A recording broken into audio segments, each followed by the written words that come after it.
Hello, and welcome to Family Folktales from the Nashville Public Library. I'm Susan Poulter, a librarian at the main library. Today's story is The Prince and the Dragon, a Serbian tale from Andrew Lang's Crimson Fairy Book. Once upon a time, there lived an emperor who had 3 sons. They were all fine young men and fond of hunting, and scarcely a day passed without one or another of them going out to look for game. One morning the eldest of the 3 princes mounted his horse and set out for a neighboring forest, where wild animals of all sorts were to be found. He had not long left the castle when a hare sprang out of a thicket and dashed across the road in front. The young man gave chase at once and pursued it over hill and dale, till at last the hare took refuge in a mill which was standing by the side of a river. The prince followed and entered the mill, but stopped in terror by the door, for instead of a hare, before him stood a dragon, breathing fire and flame. At this fearful sight, the prince turned to fly, but a fiery tongue coiled round his waist and drew him into the dragon's mouth, and he was seen no more. A week passed away, and when the prince never came back, everyone in the town began to grow uneasy. At last his next brother told the emperor that he likewise would go out to hunt, and that perhaps he would find some clue as to his brother's disappearance. But hardly had the castle gates closed on the prince than the hare sprang out of the bushes as before, and led the huntsmen up hill and down dale till they reached the mill. Into this the hare flew with the prince at his heels, when lo, instead of the hare, there stood a dragon breathing fire and flame, and out shot a fiery tongue which coiled round the prince's waist and lifted him straight into the dragon's mouth, and he was seen no more. Days went by, and the emperor waited and waited for the sons who never came, and could not sleep at night for wondering where they were and what had become of them. His youngest son wished to go in search of his brothers, but for long the emperor refused to listen to him, lest he should lose him also.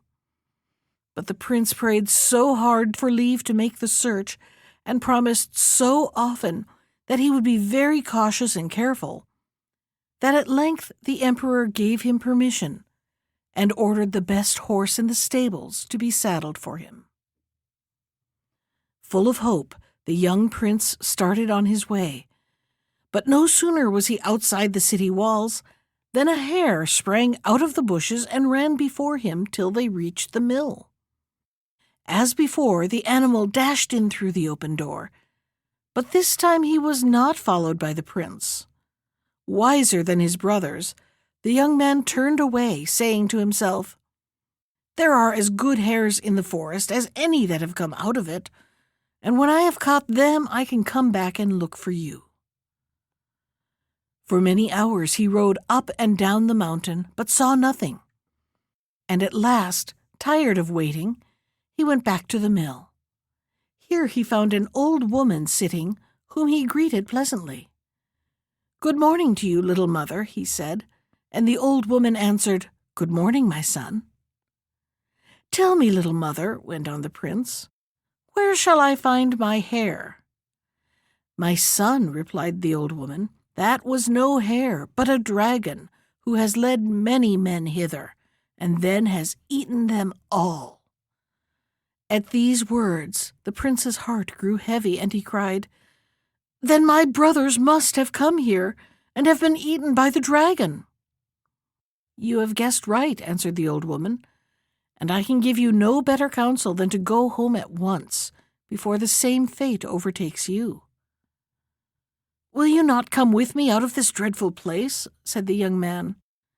"He took me prisoner too," answered she, "and I cannot shake off his chains." "Then listen to me," cried the prince. "When the dragon comes back, Ask him where he always goes when he leaves here and what makes him so strong. And when you have coaxed the secret from him, tell me the next time I come." So the prince went home, and the old woman remained in the mill. And as soon as the dragon returned, she said to him, "Where have you been all this time? You must have traveled far." "Yes, little mother, I have indeed traveled far," answered he. Then the old woman began to flatter him and to praise his cleverness. And when she thought she had got him into a good temper, she said, "I have wondered so often where you get your strength from. I do wish you would tell me. I would stoop and kiss the place out of pure love." The dragon laughed at this and answered, "In the hearthstone yonder lies the secret of my strength." Then the old woman jumped up and kissed the hearth, whereat the dragon laughed the more and said, "You foolish creature, I was only jesting. It is not in the hearthstone, but in that tall tree that lies the secret of my strength." Then the old woman jumped up again and put her arms round the tree and kissed it heartily. Loudly laughed the dragon when he saw what she was doing. "Old fool," he cried as soon as he could speak, "did you really believe that my strength came from that tree?" "Where is it, then?" asked the old woman rather crossly, for she did not like being made fun of. "My strength," replied the dragon, "lies far away, so far that you could never reach it. Far, far from here is a kingdom, and by its capital city is a lake, and in the lake is a dragon, and inside the dragon is a wild boar, and inside the wild boar is a pigeon, and inside the pigeon a sparrow, and inside the sparrow is my strength." And when the old woman heard this, she thought it was no use flattering him any longer, for never, never could she take his strength from him. The following morning, when the dragon had left the mill, the prince came back, and the old woman told him all that the creature had said. He listened in silence, and then returned to the castle, where he put on a suit of shepherd's clothes, and, taking a staff in his hand, he went forth to seek a place as tender of sheep. For some time he wandered from village to village and from town to town, till he came at length to a large city in a distant kingdom, surrounded on 3 sides by a great lake, which happened to be the very lake in which the dragon lived. As was his custom, he stopped everybody whom he met in the streets that looked likely to want a shepherd, and begged them to engage him. But they all seemed to have shepherds of their own, or else not need any. The prince was beginning to lose heart when a man who had overheard his question turned round and said that he had better go and ask the emperor, as he was in search of someone to see after his flocks. "Will you take care of my sheep?" said the emperor when the young man knelt before him. "Most willingly, your majesty," answered the young man, and he listened obediently while the emperor told him what he was to do. "Outside the city walls," went on the emperor, "you will find a large lake, and by its banks lie the richest meadows in my kingdom. When you are leading out your flocks to pasture, they will all run straight to these meadows, and none that have gone there have ever been known to come back. Take heed, therefore, my son, not to suffer your sheep to go where they will, but drive them to any spot that you think best." With a low bow, the prince thanked the emperor for his warning, and promised to do his best to keep the sheep safe. Then he left the palace and went to the marketplace, where he bought 2 greyhounds, a hawk, and a set of pipes. After that he took the sheep out to pasture. The instant the animals caught sight of the lake lying before them, they trotted off as fast as their legs would go to the green meadows lying round it. The prince did not try to stop them, He only placed his hawk on the branch of a tree, laid his pipes on the grass, and bade the greyhounds sit still. Then, rolling up his sleeves and trousers, he waded into the water, crying as he did so, "Dragon! Dragon, if you are not a coward, come out and fight with me." And a voice answered from the depths of the lake, "I am waiting for you, O Prince." And the next minute, the dragon reared himself out of the water, huge and horrible to see. The prince sprang upon him, and they grappled with each other and fought together till the sun was high and it was noonday. Then the dragon gasped, "O Prince, let me dip my burning head once into the lake, and I will hurl you up to the top of the sky." But the prince answered, "Oh, my good dragon, do not crow too soon. If the emperor's daughter were only here and would kiss me on the forehead, I would throw you up higher still." And suddenly the dragon's hold loosened, and he fell back into the lake. As soon as it was evening, the prince washed away all signs of the fight, took his hawk upon his shoulder and his pipes under his arm, and with his greyhounds in front and his flock following after him, he set out for the city. As they all passed through the streets, the people stared in wonder, for never before had any flock returned from the lake. The next morning he rose early and led his sheep down the road to the lake. This time, however, the emperor sent 2 men on horseback to ride behind him, with orders to watch the prince all day long. The horsemen kept the prince and his sheep in sight without being seen themselves.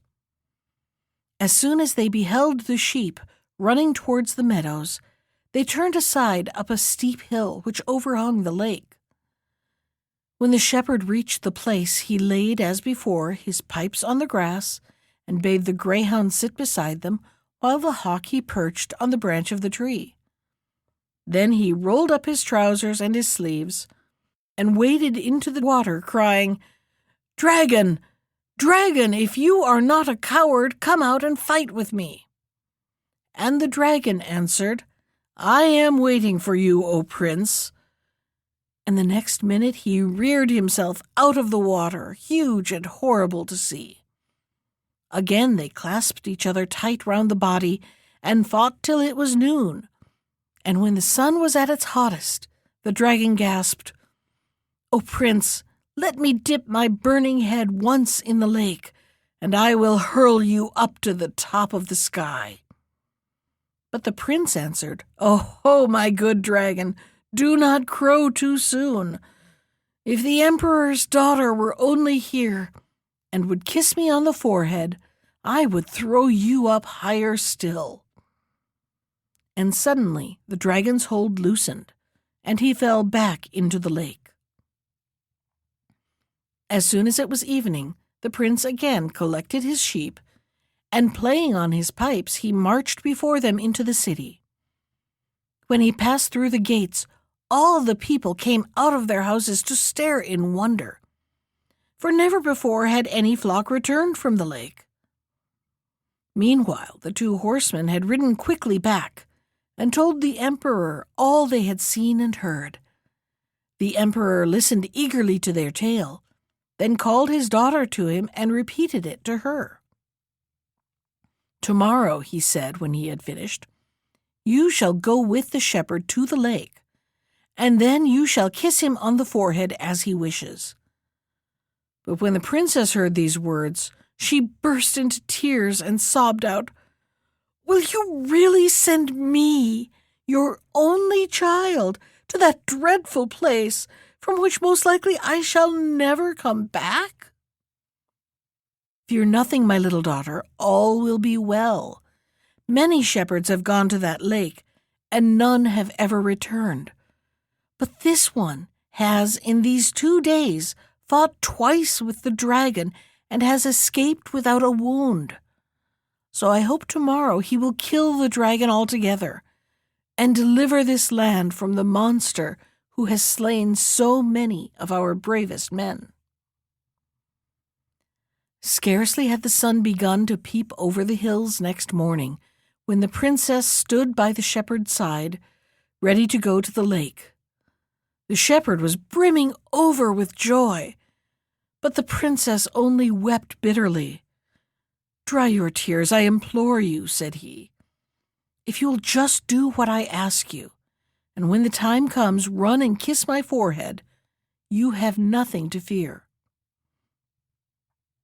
Merrily the shepherd blew on his pipes as he marched at the head of his flock, only stopping every now and then to say to the weeping girl at his side, "Do not cry so, heart of gold. Trust me and fear nothing." And so they reached the lake. In an instant the sheep were scattered all over the meadows, and the prince placed his hawk on the tree and his pipes on the grass, while he bade his greyhounds lie beside them. Then he rolled up his trousers and his sleeves and waded into the water, calling, "Dragon, dragon, if you are not a coward, come forth and let us have one more fight together." And the dragon answered, "I am waiting for you, O prince." And the next minute he reared himself out of the water, huge and horrible to see. Swiftly he drew near to the bank, and the prince sprang to meet him, and they grasped each other round the body and fought till it was noon. And when the sun was at its hottest, the dragon cried, "O prince, let me dip my burning head in the lake, and I will hurl you to the top of the sky." But the prince answered, "Oh, my good dragon, do not crow too soon. If the emperor's daughter were only here, and she would kiss my forehead, I would throw you higher still." Hardly had he spoken when the princess, who had been listening, ran up and kissed him on the forehead. Then the prince swung the dragon straight up into the clouds, and when he touched the earth again, he broke into 1,000 pieces.